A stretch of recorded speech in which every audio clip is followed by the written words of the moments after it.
ইমাম হাসান ও ইমাম হুসাইন দুই মহৎ ব্যক্তিত্ব যাদের জীবন করুণাময়তা ও উদারতার গুণে আলোকিত। তাদের উদাহরণ আমাদের জন্য অনুপ্রেরণা, যেখানে এই গুণগুলো প্রতিটি হিজ্জে ভালোবাসা ও সহানুভূতির বীজ বপন করতে সক্ষম। আজকের বাংলাদেশে সমাজের প্রতিটি স্তরে সহানুভূতি ও উদারতা প্রয়োজন। তাদের জীবনের গল্প আমাদের জন্য একটি মূল্যবান পাঠ। তাদের জীবনে আমরা দেখতে পাই কিভাবে করুণাময়তা সমাজের জন্য আশীর্বাদ হয়ে উঠেছেন।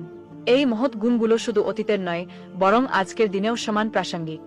ইমাম হাসান ও ইমাম হুসাইনের উদাহরণ দেখায় কিভাবে সত্যিকারের উদারতা ও সহানুভূতি আমাদের জীবনে পরিবর্তন আনতে পারে।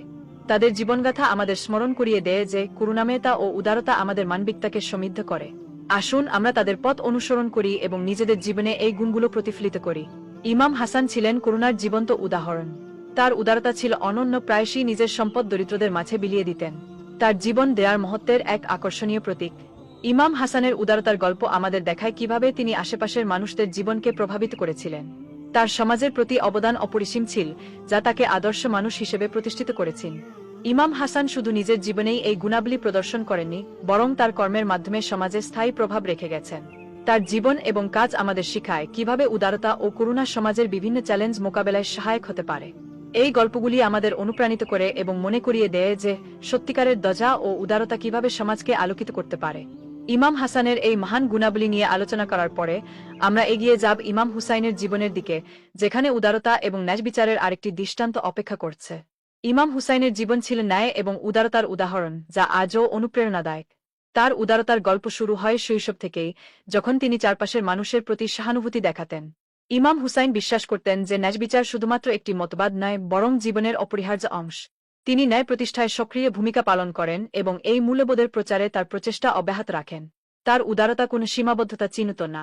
তিনি ধন সম্পদ দরিদ্রদের মাঝে বিলিয়ে দিতেন এবং তাদের প্রয়োজন মেটাতেন। এই উদারতার গল্পগুলি প্রজন্ম থেকে প্রজন্মে ছড়িয়ে পড়েছে, মানুষকে মানবতার পথ দেখিয়েছে। ইমাম হুসাইনের মূল্যবোধ শুধু তার সময়কালে নয়, বর্তমান সময়েও সমান প্রাসঙ্গিক। তার জীবন আমাদের শিখায় কিভাবে ন্যায় এবং উদারতা মানুষের জীবনে আলো জ্বালাতে পারে। তার কাহিনী শুধু দানশীলতা বা ন্যায়বিচারের মধ্যে সীমাবদ্ধ নয়, বরং আমাদেরকে প্রেরণা দেয় কিভাবে একে অপরের প্রতি সহানুভূতিশীল হতে পারি। পরবর্তী অংশে আমরা প্রতিফলিত করব কিভাবে এই গুণাবলী আজকের সমাজে প্রভাব ফেলতে পারে। ইমাম হাসান এবং ইমাম হুসাইনের জীবন থেকে আমরা যে দয়া এবং উদারতার শিক্ষা পাই, তা আমাদের জীবনেও প্রতিফলিত হওয়া উচিত। এই দুই মহামানব তাদের জীবনে অসাধারণ দয়া ও উদারতার প্রদর্শন করেছেন। আমাদের সমাজে আজ এই গুণগুলি কতটা প্রাসঙ্গিক হতে পারে তা বিবেচনা করা প্রয়োজন। ইমাম হাসান এবং ইমাম হুসাইনের প্রদর্শিত গুণাবলী আমাদেরকে উদ্বুদ্ধ করতে পারে। আমরা সবাই মিলে যদি এই মূল্যবোধগুলোকে নিজেদের জীবনে গ্রহণ করি, তবে সমাজে ইতিবাচক পরিবর্তন আনা সম্ভব। দয়া এবং উদারতা শুধু ব্যক্তিগত উন্নতি নয়, বরং পুরো সমাজের মঙ্গলেও কাজ করে। জীবনের প্রতিটি পদক্ষেপে আমরা দয়া এবং উদারতার মাধ্যমে অন্যদের সহায়তা করতে পারি।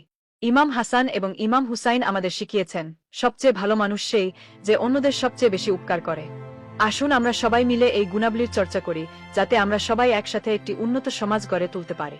এই শিক্ষাগুলো আমাদের জীবনের প্রতিটি ক্ষেত্রে প্রাসঙ্গিক এবং আমরা তাদের অনুসরণ করলে আমরা শুধুমাত্র নিজেদেরকেই নয়, বরং পুরো সমাজকে উন্নতির দিকে নিয়ে যেতে পারি। আজই শুরু করুন দয়া এবং উদারতার এই মহান শিক্ষাগুলিকে নিজের জীবনে বাস্তবায়িত করতে।